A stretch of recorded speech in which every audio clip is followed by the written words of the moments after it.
Welcome back friends इन computer topic wise MCQ series part 10। तो आज हम computer number system, email, search engine, web browser जैसे topic पे MCQ discuss करेंगे। आज का सेशन स्टार्ट करने से पहले आपको बता दें, लास्ट सेशन में जो पिछली वीडियो थी इंटरनेट पे, उसमें क्वेश्चन नंबर 1 का आंसर सी था, थोड़ा सा गलत बोलने में हो गया। सिंप्लेक्स जो है कीबोर्ड मॉनिटर, ये सिंप्लेक्स ट्रांसमिशन की एग्जांपल है, क्योंकि एक साइड से ही है ना, कीबोर्ड से जो टाइप करो सीधा मॉनिटर पे आएगा, मॉनिटर से कीबोर्ड में नहीं आएगा। तो ये इसकी एग्जांपल रहेगी। वॉकी टॉकी आपको पता है, हाफ डुप्लेक्स की एग्जांपल है, फुल डुप्लेक्स की टेलीफोन नेटवर्क वगैरह, मोबाइल फोन वगैरह हो गए। तो इसका answer all of the 3 pairs correct रहेगा। तो आज के सेशन में पहले हम ईमेल पे क्वेश्चन डिस्कस करेंगे, उसके बाद सर्च इंजन, वेब ब्राउज़र और लास्ट पे मोस्ट इंपॉर्टेंट नंबर सिस्टम पे क्वेश्चन डिस्कस किए जाएंगे। क्वेश्चन नंबर 1 आपके सामने है, consider the following statements regarding the email protocol. Almost her exam में पूछा जाता है क्वेश्चन ईमेल प्रोटोकॉल्स पे, और जो मैन प्रोटोकॉल्स हैं ईमेल के वो यही हैं, SMTP, POP3, POP3, IMAP, MIME। तो यही 4 प्रोटोकॉल के बारे में आपको इन्फॉर्मेशन होनी चाहिए। तो जल्दी से बताएं क्या रहेगा answer. SMTP simple mail transfer protocol is used exclusively to retrieve email from server. Email को रिट्रीव करना यानी रिसीव करना, सर्वर से रिसीव करने के काम। क्या ये स्टेटमेंट सही है, बताओ। POP3 download email and remove from the server by default. ये डाउनलोड करता है यानी रिसीव करता है, डाउनलोड करता है, फिर फाइनली ऑफलाइन रहता है, delete from the server. IMAP allow user to organise emails into the folder on server, यानी सर्वर यानी ऑनलाइन ये ईमेल्स को ऑर्गेनाइज करेगा डाउनलोड करके, IMAP। MIME security protocol that encrypt email passwords. तो बताएं क्या रहेगा आंसर, इनमें से कितनी स्टेटमेंट, कौन सी स्टेटमेंट करेक्ट है। पहली स्टेटमेंट सीधी सीधी गलत है। SMTP जो है वो मेल को सेंड करने के लिए होता है, रिसीव रिट्रीव करने के लिए नहीं होता, ठीक है। दूसरी स्टेटमेंट जो है POP3 डाउनलोड द ईमेल और remove from the server by default, ये स्टेटमेंट सही है। IMAP के बारे में कहा है, allow user to organize email into the folder on the server, online ये रिसीव करके ऑनलाइन रखेगा, ये स्टेटमेंट भी सही है। MIME सिक्योरिटी प्रोटोकॉल नहीं है। तो आपका आंसर रहेगा करेक्ट जो आपका है 2 और 3। तो आंसर आपका बी रहेगा। यहाँ आप एक मिनट नज़र लगा लो। SMTP simple mail transfer protocol जो है, इसको आप ये समझो, थिंक एज जैसे एक post office for sending email. It send, इसका काम सेंड करना है ईमेल्स को from your device to another जो मेल सर्वर होगा। POP3 और दूसरा आपका है IMAP, ये दोनों का काम है रिसीव करना। फ़र्क क्या है इनमें। POP3 post office protocol version 3 download the email on one device like your phone और computer. After downloading the email is usually remove from the server. अब ऑफलाइन आ जाएगी, आपके मोबाइल में डाउनलोड होगी, कंप्यूटर में। ये ऑफलाइन रीडिंग के लिए ज़्यादा इंपॉर्टेंट रहता है protocol POP3, but not good for using multiple device पे। आप इसको अगर आप लॉगिन करके वो मेल देखते हो तो वो ऑनलाइन होना चाहिए, उसके लिए IMAP यूज़ करोगे। POP3 जनरली ऑफलाइन के लिए। IMAP क्या है, internet message access protocol. Keep email on emails on the server, server पे ही रखता है ईमेल को। आप कहीं भी किसी भी सिस्टम पे लॉगिन करोगे तो वहाँ से वो आप वहाँ उसको देख सकते हो। ऑल योर डिवाइस पे, mobile, laptop, tablet, stay synchronize रहता है वहाँ पर वो mails. You can view, organize, delete और manage the email directly on the server. ये फ़र्क है आपका। सिंपली आप समझे, POP3 ऑफलाइन आपको विजिबिलिटी देता है और सिंगल डिवाइस के लिए इंपॉर्टेंट है। IMAP मल्टीपल डिवाइस और ऑनलाइन सिंक्रोनाइज ईमेल्स को रखता है। और इसके बाद आपका आता है MIME multipurpose internet mail extension. ये आप सिंपली समझें कि जो आपका SMTP है, सिंपल मेल ट्रांसफर प्रोटोकॉल, उसकी एक एक्सटेंशन वर्जन है ये भी सेंड ही कहता है ये। लेकिन इसमें क्या है, MIME is make it possible to send attachment. SMTP simple mail transfer protocol सिर्फ टेक्स्ट सेंड करने के लिए। अगर आप अटैचमेंट जैसे PDF, वर्ड फाइल, इमेजेस वगैरह लगाना चाह रहे हो, कलर टेक्स्ट या फॉर्मेटिक को सेंड करना चाह रहे हो, नॉन टेक्स्ट फाइल को सेंड करना चाह रहे हो, तो उसके लिए आपको MIME प्रोटोकॉल का यूज़ में आएगा, ठीक है। तो ये SMTP की ही एक्सटेंशन है, इसमें जस्ट क्या है, अटैचमेंट वगैरह भी आप सेंड कर सकते हो। अब बात चली थी क्वेश्चन में कि सिक्योरिटी रिलेटेड, तो आपको बता दें प्रोटोकॉल जो ईमेल के सिक्योरिटी रिलेटेड है वो आपके हैं SSL सिक्योर सॉकेट लेयर और TLS transport layer security. These are security protocol that protect your email while they are being send by encrypting the data. Data को इंक्रिप्ट करने का काम, सिक्योरिटी का काम SSL और TSL काम करता है। ये आपने सारे जो 5 आपको बताए हैं प्रोटोकॉल्स ईमेल रिलेटेड, ये याद रखने हैं। Question number 2 match the column type question है। कॉलम 1 में आपको मेल के कुछ पार्ट दिए हैं, GKSB, जैसे हमारी मेल है GKSB@gmail.com। इसी मेल को आपको बताना है इसमें कौन सा टॉप लेवल डोमेन है, सेपरेटर कौन है, डोमेन नेम, यूज़र नेम क्या, कौन सा पार्ट को कहते हैं। सिंपल है, कोई मुश्किल क्वेश्चन नहीं है। एटलीस्ट ये तो सबको पता होगा कि सेपरेटर आपका एट द रेट ही होता है। एट द रेट से पहले का पार्ट को क्या कहते हैं, एट द रेट से बाद वाले के पार्ट को क्या कहते हैं, वो आपको बताना है। आपको बता दें एट द रेट से पहले वाला जो पार्ट है, जैसे JKCB स्टडी फास्ट है, ये आपका यूज़र नेम या लोकल पार्ट होगा, और जो इसके बाद का है gmail.com वो आपका आ जाएगा डोमेन नेम, ठीक है। लेकिन डोमेन नेम में जो लास्ट .com .in .gov होता है उसको हम टॉप लेवल डोमेन नेम भी कह सकते हैं। तो आपका आंसर रहेगा A का 4, B का 2, C का 3, D का 1, आपका आंसर A रहेगा। ईमेल, अगर आप ये ईमेल एक समझो जैसे inform@gmail.com है, इसमें जो एट द रेट होता है ये सेपरेटर है, इसके पीछे वाला पार्ट यूज़र नेम और इसके आगे वाला पार्ट डोमेन नेम कहलाता है। Question number 3, consider the following statement about the email security के रिलेटेड है। यहाँ पर स्टेटमेंट 4 दी हुई है, आपको बताना है कौन सी स्टेटमेंट करेक्ट है। end-to-end encryption ensure only the sender and the receiver can read the email content। end-to-end encryption का मतलब होता है कि सिर्फ भेजने वाला और जिसको भेजा जा रहा है वही सिर्फ उसको कंटेंट, जो भी चीज़ भेज रहे हैं उसको देख पाएगा। स्पैम ईमेल्स जो होते हैं, junk emails, are always harmless. वो हार्मलेस होते हैं, जस्ट अनोइंग होते हैं क्योंकि वो एडवर्टाइजमेंट वगैरह शो हो जाती है, वहाँ पर पॉपअप्स आ जाते हैं। क्या ये सही बात है? डिजिटल सिग्नेचर वेरीफाई करता है ऑथेंटिसिटी ऑफ द सेंडर, और जो 2 फैक्टर ऑथेंटिकेशन होती है वो एक्स्ट्रा लेयर प्रोवाइड करता है सिक्योरिटी की टू एन ईमेल अकाउंट। बताओ, ये ऐसे क्वेश्चन आजकल JK से पूछता है। तो यहाँ पर आपको बता दें पहली statement end to end encryption जो है वो सही है। स्पैम ईमेल जो है हार्मलेस ऑलवेज ऐसा नहीं है, वायरस वो लेकर आ सकता है ऐसे स्पैम ईमेल्स, तो ये स्टेटमेंट गलत है। Digital signature verify authenticity of the sender ठीक है। डबल जो 2 फैक्टर ऑथेंटिकेशन है एक्स्ट्रा लेयर सिक्योरिटी की प्रोवाइड करेगा, ये बात भी सही है। आंसर 1, 3 एंड 4 रहेगा, that is option number B। Question number 4, if your device temporarily lost its internet connection right as you are click send on email. अगर आप सेंड किया ईमेल, एकदम से आपका इंटरनेट बंद हो जाता है, तो in which folder will the email most likely to be restored until the connection restored. तो टेम्परेली कहाँ पर स्टोर रहेगा आपका जो मेल होगा। तो बहुत से रेस्पोंडेंट ने जल्दबाजी में आंसर ड्राफ्ट कर दिया। ड्राफ्ट तो वो होता है जब आप सेव करते हो कि बाद में सेंड करेंगे, अभी पूरा लिखा नहीं है ईमेल, अब बाद में सेव कर लिया खुद, इंटरनेट चला गया ऑटोमेटिकली हो गया, वो चला गया फोल्डर में, वो नहीं, यहाँ पर खुद सेव करो ड्राफ्ट आता है। यहाँ पर आउट बॉक्स आंसर रहेगा, ठीक है, आउट बॉक्स आंसर रहेगा। Question number 5, consider the following statement regarding the email folders. Draft, out box यहाँ पर दिया है, बीन है, ट्रैश बीन वगैरह। Draft contain emails that are saved but not yet send. जो ऐसी ईमेल्स आपने सेव करने के बाद में सेंड करेंगे तो वो ड्राफ्ट में चली जाती हैं। क्या ये बात सही है? Outbox contain email that are currently being transmitted, आप भेज रहे थे, fail to send due to network error की वजह से नहीं भेजी गई, या भी आपको बताया पिछले क्वेश्चन में। Once an email is successfully send it move from the outbox to the send folder. अगर जो आउटबॉक्स में गई है, नेट नहीं था, नेटवर्क चला गया, आउटबॉक्स में चली गई, अगर वो जब सेंड होती है तो आउटबॉक्स से वो सीधा सेंड फोल्डर में चली जाती है। क्या ये बात सही? ईमेल इन द ट्रैश या बीन फोल्डर जो होता है और immediately and permanently deleted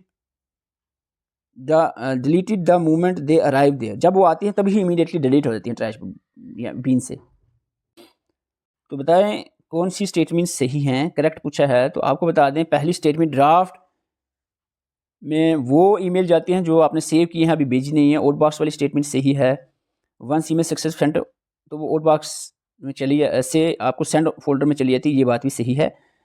email जो आप डिलीट करते हो वो ट्रैश या बीन में जाती है, वो इमीडिएटली परमानेंटली डिलीट नहीं होती, वहीं रहती है। अगर कोई आप वहाँ फिक्स करते हो कोई ऐसे ऑटो डिलीट ऑप्शन, तो महीने बाद ऐसा आता है 30 दिन के बाद डिलीट होगी, अदरवाइज इमीडिएटली डिलीट नहीं होती। ये स्टेटमेंट गलत है।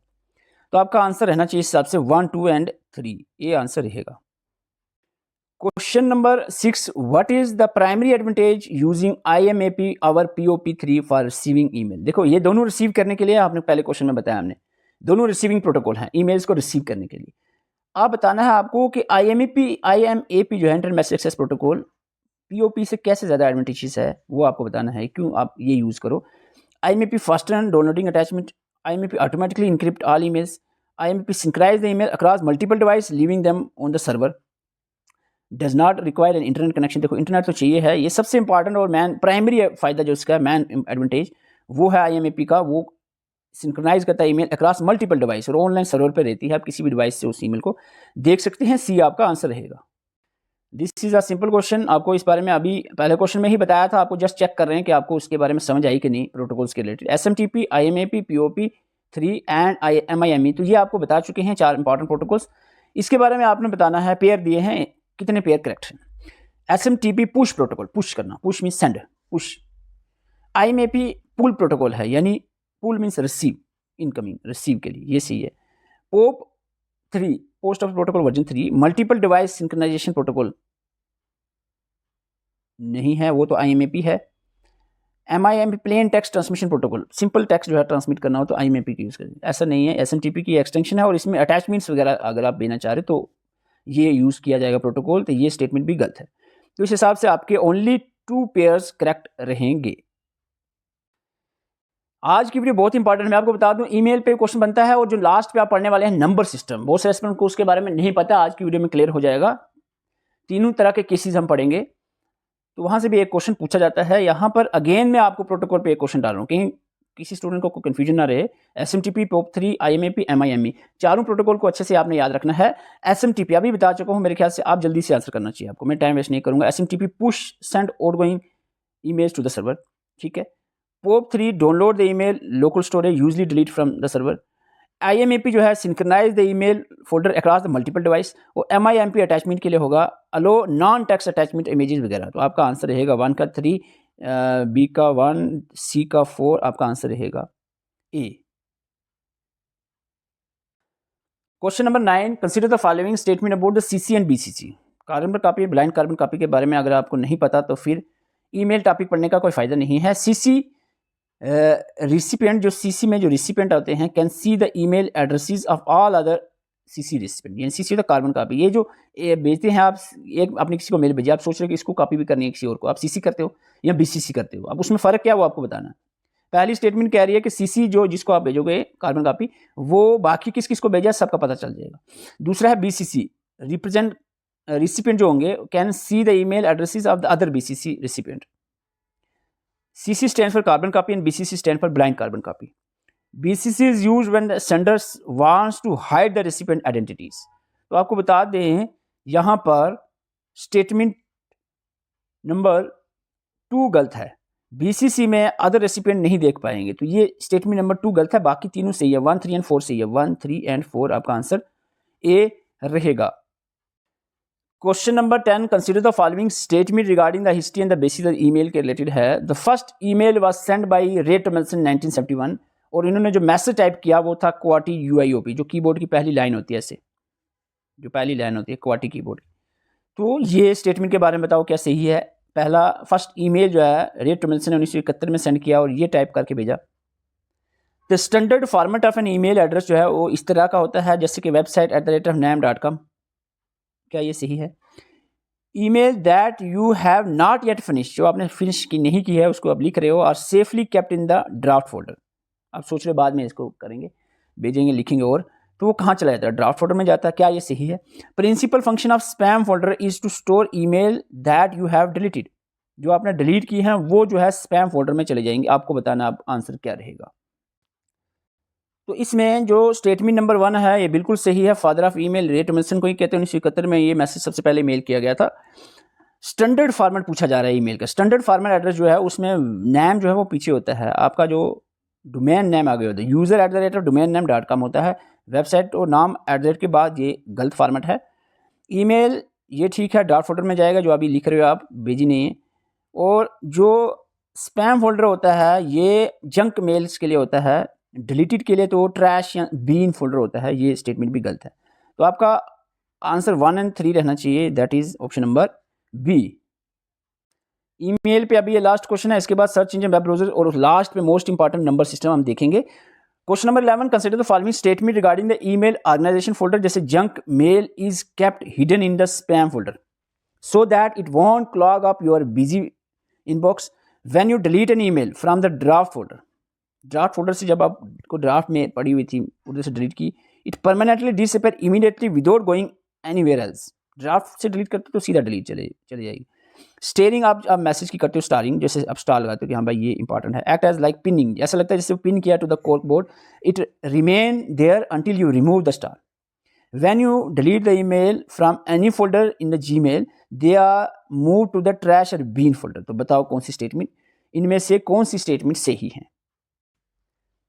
तो बताएं क्या रहेगा इसका आंसर, कौन सी स्टेटमेंट करेक्ट है? पहली स्टेटमेंट जो है junk mails kept hidden in spam folder, ठीक है।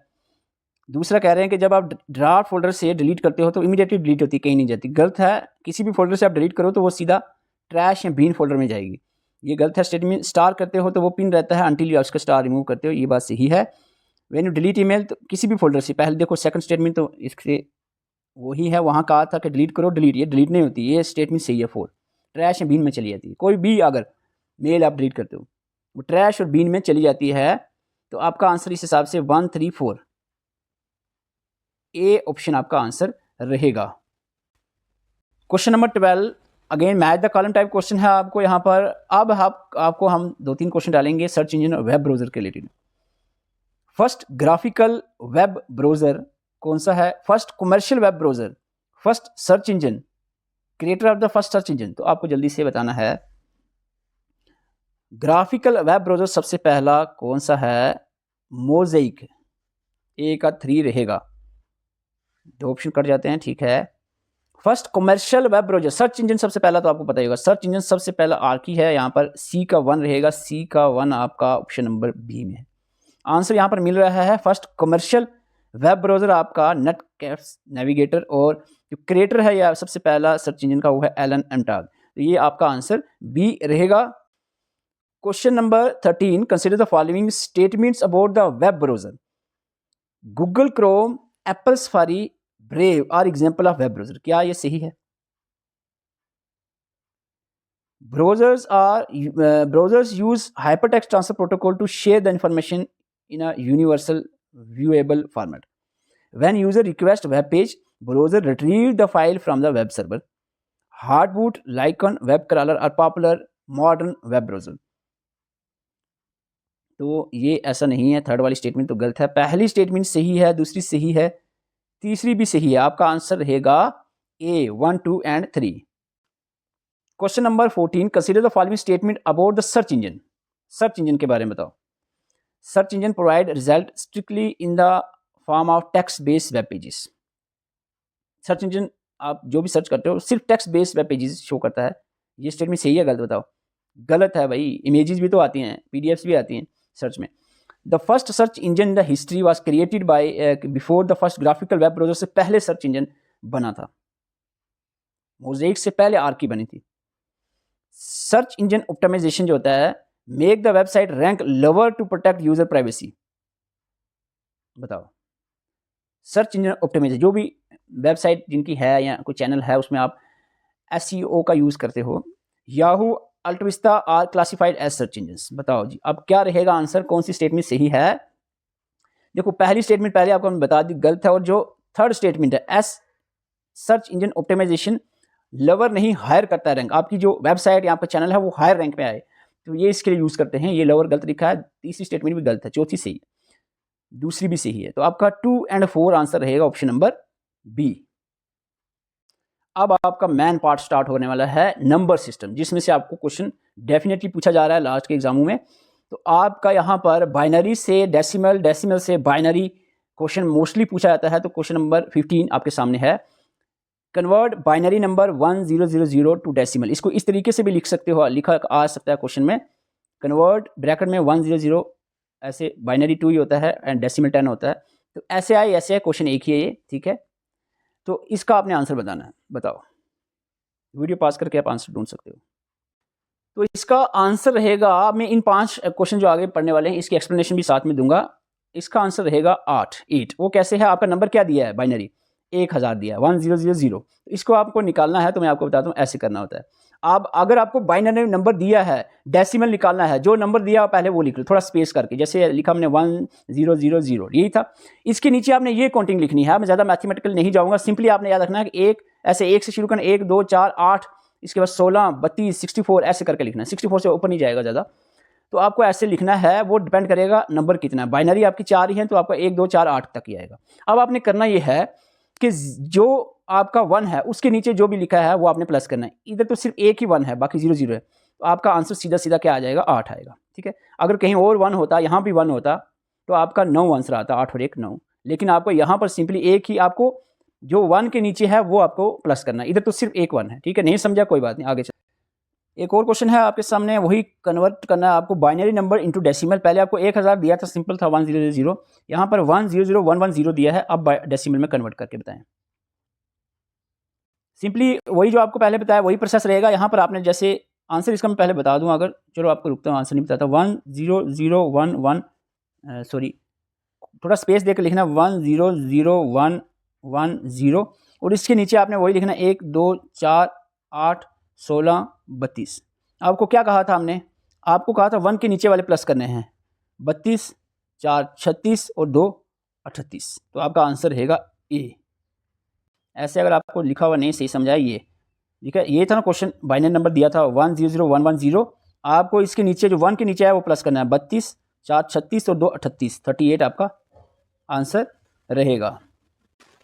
अब क्वेश्चन थोड़ा सा आपको घुमाया है, convert the decimal number into binary. अब डेसिमल कोई 35 नंबर दिया है आपको, 35 को बाइनरी में, बाइनरी होता है 0110 ऐसे करके उसमें कन्वर्ट करना है, कोई दिक्कत की बात नहीं है। आपको वही जो अब आपने 100 तो नहीं लिखोगे, पहले यही नहीं क्वेश्चन में कैसे लिखोगे, आपने क्या करना है, आपको 35 दिया है, आप 35 से कम, वही जो आपने काउंटिंग बताई थी हमने 1 2 ऐसे करके 4 8, 35 से कम लिखना है। देखो 35 से कम ही में तो प्लस आ जाएगा, 1 2 4 8 16 और 32, ठीक है, ऐसे 32 तक लिखो, आगे 64 लिखने की जरूरत नहीं, क्योंकि हमें सिर्फ 35 बनाना है। अब 35 बनाने कैसे बनेगा इसमें, अगर हम 32 33 34 35 कैसे बनेगा बताओ। जैसे आप जो प्लस करके 35 बनता है उसके नीचे 1 लिख दो। अगर मैं 32 2 34 1 35 ऐसे बन जाएगा, ठीक है। तो बाकी जो नहीं ऐड किया उसको आप 00 लिख दो। तो आपका ये जो नंबर निकला 100011, ये आपका बाइनरी नंबर हो जाएगा 35 का, ठीक है। तो आपका ये ऑप्शन कौन से में है, ऑप्शन नंबर ए में आपका यहाँ पर आंसर है। ये मैं आपको ऐसे करके बता दूँ, ये हमने लिखा 35 बनाना था, हमने 35 से कम तक की काउंटिंग चलानी है, 1 2 4 8 16 32, और आपको 35 बनाना है तो आप कैसे बनाए, अगर आप कहोगे नहीं 16 और 8 कर लेते हैं, 24 4 28 29 30 31 ही हुए, 35 तो हो ही नहीं रहे, कोई और करके हो सकता है बताओ जी। आप कहो नहीं 32 और 4 36 हो जाता है, 35 तो होगा नहीं, ठीक है। 35 का ऑप्शन यही बनता है कि आप 32 से 2 34 और 1 35 ऐसे ही होगा। तो इसका जो बाकी बच गया उसके नीचे 00 लिख देना, तो आपका जो नंबर निकल के आएगा 100011, ये आपका बाइनरी नंबर रहेगा 35 का। एक और क्वेश्चन है, जिनको समझ आ गया जल्दी से प्रैक्टिस करें, वीडियो पास करके करना, क्योंकि मैं अभी आपको बताने वाला हूँ, फिर आपको पता ही चल जाएगा। अब वीडियो पास करें, आप ढूंढें 48 डेसिमल नंबर 48 का बाइनरी नंबर निकालना हो तो आपको कैसे करना है, वही कोई मुश्किल नहीं है, वो लिखोगे आप 1 2 4 8 16 32 के बाद 64 जाने की जरूरत नहीं है, क्योंकि हमें सिर्फ 48 बनाना है। अब किसको प्लस करोगे, 48 आएगा, 32 से 16 प्लस 48 यही बन जाता है, आपको नहीं और भी बन सकता है, और कहाँ बनता है बताओ, और नहीं बनता, 32 8 40 4 44 46 47 ही बनेगा, बाकी सारे प्लस करके। इसका मतलब यही बनेगा, यहाँ पर 1 1 लिख दो, बाकी जो बच गया 00। 32 और 16 आपका 48 बन जा रहा है, तो आपको यही आपका बाइनरी नंबर आ जाएगा 110000, आपका ऑप्शन नंबर डी में आपका आंसर है। Question number 19, which is the ASCII American standard code for information interchange code for letter A. अब JKSSB ने ये क्वेश्चन पूछा है, मैंने सीधा पेपर से उठाया। अब आप सोच रहे हैं ये क्या है जी, बाइनरी डेसिमल तो कुछ लिखा नहीं है, तो आपको बता दें यहाँ पर आपको कुछ लेटर्स दिए होते हैं ASCII कोड के, उसके नंबर ऑलरेडी फिक्स हैं, तो वो आपको याद रखने में आपको चार्ट बताऊंगा अभी। ए का होता है 60, कैपिटल ए का 65 होता है। अब आपको 65 का निकालना है, 65 का बाइनरी निकालने के लिए आपको ये कैसे 65 में आपको थोड़ी देर में बताता हूँ। 1 2 4 8 16 32 और 64 तक यहाँ जाना पड़ेगा, क्योंकि 65 है। अब 65 बनाना है तो आप सिंपल समझ गए होंगे, 64 प्लस 1, इनके नीचे 1 1 लिख दो, 65 बन गया। बाकी जो बचा आपका 000 लिख दो, आपका जो कोड बनकर आएगा बाइनरी नंबर वो आपका रहेगा 10000001। तो आपका ऑप्शन नंबर ए आंसर रहेगा। ये जो टेबल है आपको सिंपली ASCII कोड यहाँ पर दिया है, किस करेक्टर का क्या कोड होता है वो आपने, ज़्यादा मैं नहीं कह रहा हूँ याद, ये जो आपको मैंने ब्रैकेट किया यही याद कर लो, बड़ा है बस। आगे आप अगर आपको बाय द वे आगे पूछा भी गया आप कर लोगे उसको। @ से यहाँ बताया जा रहा है, @ का 64 है, उसके बाद कैपिटल ABCD आ जाता है, कैपिटल A आप स्टार्ट कर दो 65 से, ठीक है। आपको इतना याद रखना, कुछ नहीं, कैपिटल A का 65 याद रखना है, एक थोड़ा ऊपर याद रखना है, @ 64 है। बाकी अगर मैं कहूँ कि G का क्या है तो आप उसको खुद प्लस कर लोगे, अगर A का 65 है तो आगे B का 66 आप खुद कर लोगे। इतना ही आपको याद रखना है, A का 65 कैपिटल A का, और स्मॉल A का आपने याद रखना है, ज़्यादा इतना टफ नहीं जाएंगे, स्मॉल A का 97, ठीक है। कैपिटल ए का क्या बोला मैंने 65, स्मॉल ए का क्या बोला मैंने 97, बाकी आप प्लस कर लो। अगर मैं कहूँ स्मॉल ई का कह दूँ तो कितना आएगा, अगर 97 ए है छोटा ए तो बी सी डी आगे आप काउंट कर लोगे आगे, हालांकि इतना पूछते नहीं है। तो आपको ये 2 वर्ड याद रखने हैं। अभी क्वेश्चन में ए का पूछा गया तो 65 का हमने निकाल दिया, अगर स्मॉल ए का पूछा जाए तो 97 का आपने निकालना है। क्वेश्चन नंबर 20 ASCII कोड आपको लेटर बी स्मॉल बी का पूछा। बताओ, अभी आपको बताया मैंने, क्या बताया बताओ जी। मैंने कहा कि जो कैपिटल ए है इसका नंबर आपको याद रखना है 65, यहाँ पर स्मॉल ए है, बी पूछा है, स्मॉल ए का आपको मैंने बताया था 97, तो बी का क्या होगा 98 होगा। ठीक है, कोई दिक्कत की बात है। अब आपको क्या करना है 98 का निकालना है। 98 का कैसे निकलेगा वही आप लिखोगे, आपको बताता हूँ एक मिनट। पहले आप इसका 97 का निकाल लो खुद, फिर मैं आपको बताता हूँ वीडियो पास करके। तो इसका आंसर है 11000010। बी आपका आंसर रहेगा 97 का। 97 के लिए आपको ऐसे 64 तक जाना पड़ेगा। 64 × 2 आप करोगे तो उतनी ज़रूरत नहीं है, हमें 97 निकालना है। तो 64 में आप 32 लगाओगे प्लस आप 2 करोगे तो आपका आ जाएगा कितना हुआ जी, 66 और आपका 96 हो गया, 97 98। तो यहाँ पर आपको यही प्लस करने हैं 64 32 और 2, बाकी जो बचा उसके 00 लिख दोगे, आपका बाइनरी कोड 97 का भी यहाँ पर आ जाएगा। अगर वीडियो अच्छी लगे वीडियो को लाइक करें, बहुत ज़्यादा मेहनत लगती है इस तरह के सेशन बनाने में। वीडियो को लाइक करके अपना कमेंट स्कोर ज़रूर करके जाएं। और अगर हमारे साथ मिलकर तैयारी करना चाह रहे हैं अपकमिंग किसी भी एग्जाम के लिए तो हमारी एप्लीकेशन पर विजिट कर सकते हैं। एप्लीकेशन का लिंक आपको डिस्क्रिप्शन और कमेंट बॉक्स में मिल जाएगा। हमने कंप्यूटर हमारा कंप्लीट हो चुका है, जीके और जेएनके भी कंप्लीट है। जो इंडियन जीके है वो ऑलरेडी हमने कंप्लीट किया है, वो आप अच्छे से पढ़ लो। उसके बाद जो हम कुछ दिनों में 4-5 दिनों के अंदर हम अपडेटेड सीरीज स्टार्ट करने वाले हैं जीकेएफ इंडिया की, तो उसके लिए भी आप एप्लीकेशन पे विजिट कर सकते हैं। उसके कुछ डेमो लेक्चर्स यूट्यूब पे रहेंगे, बाकी कंप्लीट जो लेक्चर्स हैं वो आपके एप्लीकेशन पे ही अवेलेबल होंगे। तो एप्लीकेशन का लिंक डिस्क्रिप्शन और कमेंट बॉक्स में आप जरूर विजिट करें। और आपको बता दें आज के सेशन में आपके कितने स्कोर हुए कमेंट करके जाएं। वीडियो में थोड़ा सा भी आपको बेनिफिट हुआ तो लाइक करके जाएं। Thank you for watching.